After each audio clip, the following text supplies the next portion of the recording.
Welcome to my YouTube channel. Dictation start होगी 5 second बाद।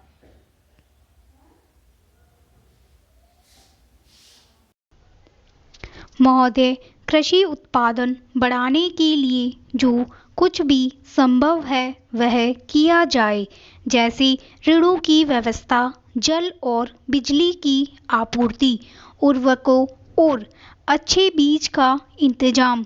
इन सबको उचित दामों में उपलब्ध किया जाता है और यह सुनिश्चित किया जाता है कि किसानों को उनकी उपज के लाभदायक मूल्य मिले। गत 2 वर्षों में कृषि मूल्य तेजी से बढ़े हैं और किसानों को अच्छे पैसे मिले हैं।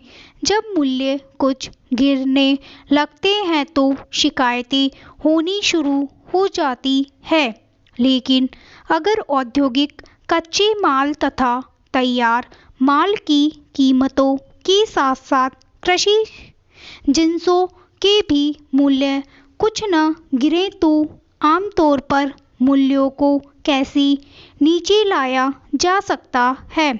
मुझे एक माननीय सदस्य के तमिल में व्यक्त किए इस विचार को सुनकर आश्चर्य हुआ कि हम तमिलनाडु में सूखे के प्रति उदासीन हैं, और यद्यपि मैं वहां गई थी फिर भी मैंने वहां के लोगों के प्रति सहानुभूति नहीं व्यक्त की। यह एक असाधारण आरोप है। जो कहा गया उसके विपरीत मैंने अपनी गहरी चिंता व्यक्त की।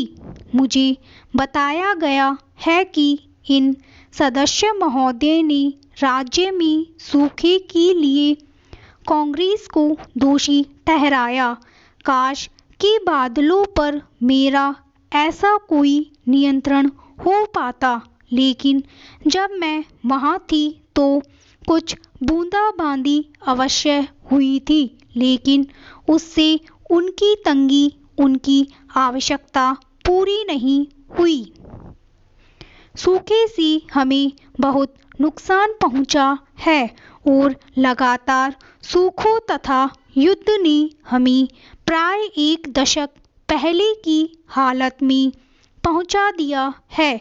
ज़्यादा चिंता का विषय यह है कि सूखा युवाओं और बच्चों के शारीरिक और मानसिक विकास को आघात पहुंचाता है। यद्यपि राहत कार्यक्रमों के कारण भूख से त्रस्त होने की नौबत नहीं आई है, किसी भी राज्य सरकार को सूखे को बहाना बनाकर केंद्र से वह जितना पैसा खींच सके खींचने की कोशिश नहीं करनी चाहिए और भरपूर प्रयास किया जाना चाहिए कि राज्य के अपने साधनों तथा केंद्रीय सहायता का उपयोग सही ढंग से किया जाए और जिन लोगों की आवश्यकता सबसे ज़्यादा है उनको राहत मिले। लेकिन राष्ट्र की सहानुभूति केवल धन के तराजू पर नहीं तोली जानी चाहिए, उसकी माप होनी चाहिए। राहत कार्यों की प्रभाविकता, जल संचयन संबंधी निर्माण कार्य किए जाने चाहिए। इससे भविष्य में वर्षा अपर्याप्त होने पर सहायता मिलेगी। इस काम के लिए सरकार को स्वयं स्थानीय लोगों को जहां तक हो सके प्रेरित करना चाहिए और ठेकेदारों पर ही भरोसा करके नहीं संतुष्ट हो जाना चाहिए, क्योंकि हो सकता है कि ठेकेदार अपने लाभ के लिए लोगों का शोषण करने लगे।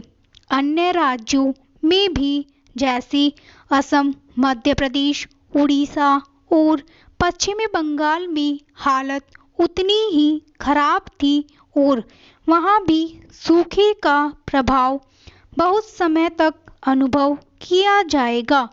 हिमाचल प्रदेश में भूकंप से कष्ट पाने वालों के साथ भी हमारी सहानुभूति है। यहाँ बैठकर हम सोचते हैं कि वहाँ सर्दी का मौसम होगा, लेकिन क्या हम यह कल्पना कर सकते हैं? स्टॉप। आपको ये डिक्टेशन अच्छा लगा तो प्लीज़ चैनल को लाइक करें, सब्सक्राइब करें और बेल आइकन पर क्लिक करें।